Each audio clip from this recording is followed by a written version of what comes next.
మీకు తెలుసా, మన శ్వాస మన మనస్కు రిమోట్ కంట్రోల్ లాంటిది.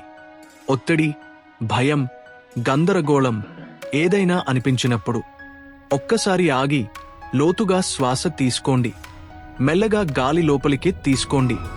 మీ ఊపిరితిత్తుల్లో ఆ ఆక్సిజన్ని ఫీల్ చేయండి. మెల్లగా బయటకు వదిలేయండి. ఆ శ్వాసతో పాటు మీ ఆందోళనలన్నీ బయటికి పోనివ్వండి. ప్రతి లోతైన శ్వాసతో మీ మనసు ప్రశాంతం అవుతుంది.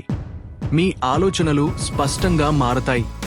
శాస్త్రవేత్తలు చెబుతున్నారు, కేవలం 2 నిమిషాల లోతైన శ్వాస అభ్యాసం మీ మెదడుని రీసెట్ చేస్తుంది, ఆత్మవిశ్వాసాన్ని పెంచుతుంది. కాబట్టి మనసు భారంగా అనిపించినప్పుడు ఫోన్ స్క్రోల్ చేయకుండా శ్వాస తీసుకోండి. మీ శక్తిని అనుభవించండి. గుర్తుంచుకోండి, శ్వాసను నియంత్రిస్తే జీవితాన్ని నియంత్రించగలరు.